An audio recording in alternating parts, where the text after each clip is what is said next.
Radio Rahim at Barclays Center with Jay Deas, the trainer of Deontay Wilder.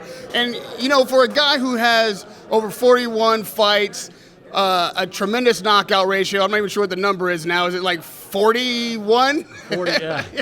All but one. All but one.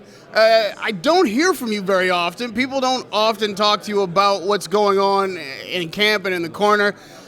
Talk to me about that. That's a good thing. I'm not celebrity trainer or anything like that. I just work with Deontay and some young guys and stuff, and I'm the fighter's the star. And so I'm very happy to do interviews and stuff like that, but I'm never the kind to step out in front of my guy. The fighters, the ones, that are in the ring, so that's where all the credit goes. Well, you've had an unusual relationship with your fighter, being that you really did start him from day one. Right, 2005. Yeah, it was October or November 2005. So we've been together almost 15 years. So what's that journey been like for you? Man, it's been the time of my life. It's there's always ups and downs in anything, but it's been the greatest thing that's ever been part of my life that's ever happened.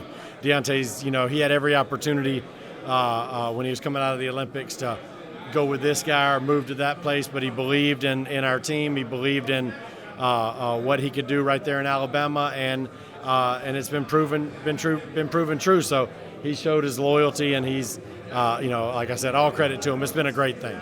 It sounds odd that guys criticize someone who's knocked out 41 out of 42 opponents, and his main criticism is, he's got no technique, he's got no skill.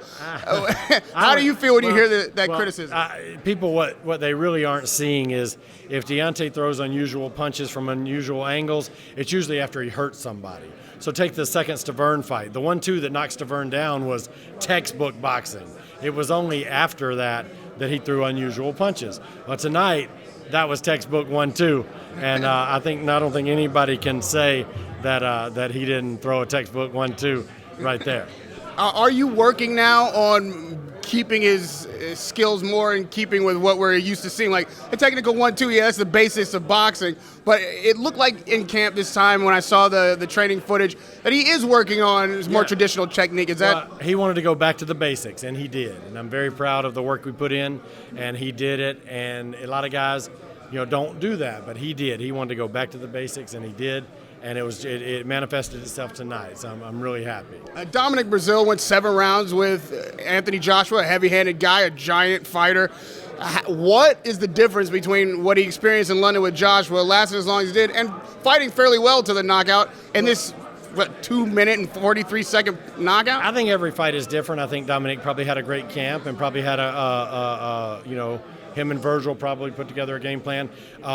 One thing we were looking at was we felt like that we could move to the right successfully would give us a good angle on the right hand. And when Dominic came out, he immediately shut the door off to the left to make Deontay go right, which was great because that was what we wanted. That was exactly so that worked out really well. I don't know if that was intentional or if that was just something Dominic saw in the ring, because fighters, not everything's not game plan. These guys are boxing and making adjustments like that all the way through. And Deontay's a really, really high IQ guy in the ring.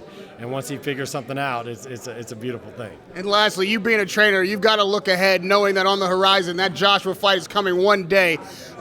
Just like you said, you game plan for Breazeale. Are you game planning for Joshua already? Not yet.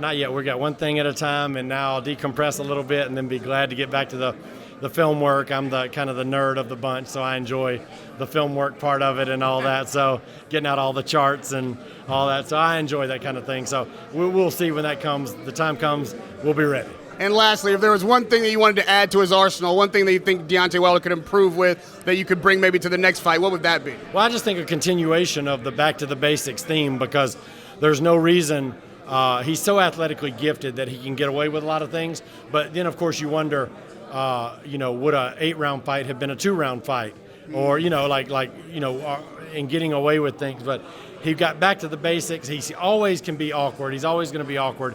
He's always going to have his own way of doing things. We're not trying to curb any of that, but getting back to the basics. Anytime Deontay Wilder wins and doesn't take any kind of punishment, that's a great thing, you know. Congratulations, Coach, on you a so tremendous win. Thank A short fight, but a entertaining one. That's what we look for, especially in heavyweight fights. Your champion brought that tonight. Well done in the corner. Radio Rahim with Jay Davies. Thank you.